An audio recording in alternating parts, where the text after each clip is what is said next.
Oh, look. This is the first time I've seen my book in a store. It's here. You're going to sign books. We have Michelle Obama here. Michelle Obama. She'll be signing books.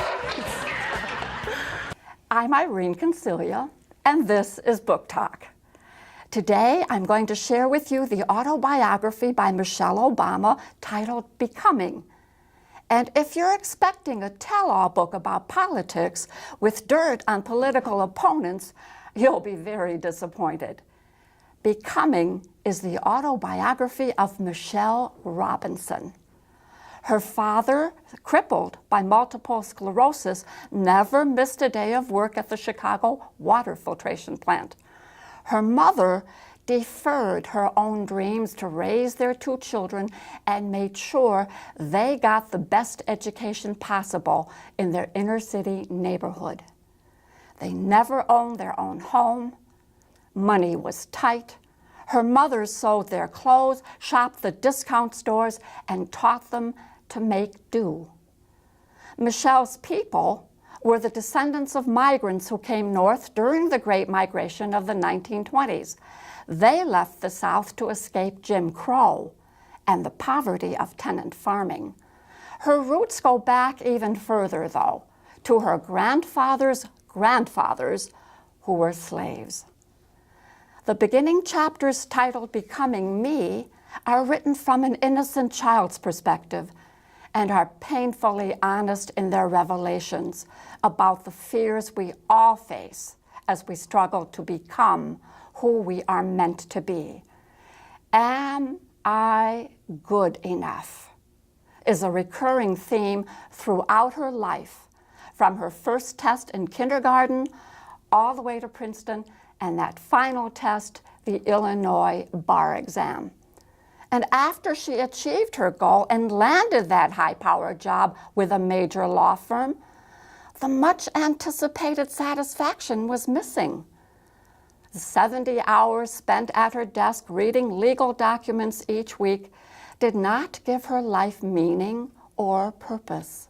So at the age of 27, she began to reassess her life's trajectory and explored options that utilized her legal skills in public service.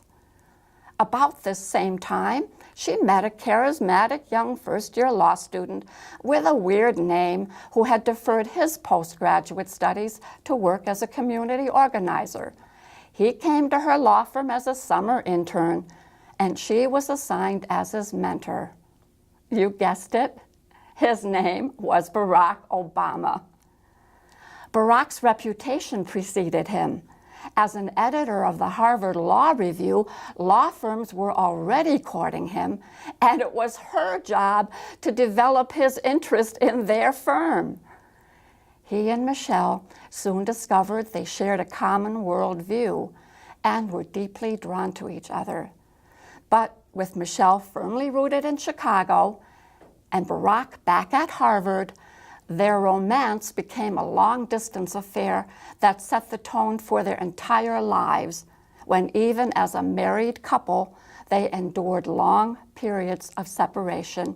She writes, "We couldn't just keep him to ourselves." Then in 2006, Michelle reluctantly gave him the go-ahead to run for the office of President of the United States. Gradually, she emerged from the bubble where she had sheltered her whole life and began to crisscross the country, speaking about that life growing up on the south side of Chicago. And that resonated with the people she met, the farmer, the factory worker, the small business owner. But that old self-doubt kept creeping back. Am I too tall? She was 5'11". Am I too black? Am I tough enough to endure the slings and arrows that are sure to come? Am I good enough? These are questions most of us ask ourselves, and the answers only come when we step outside our comfort zone and put ourselves at risk. Becoming is a good read.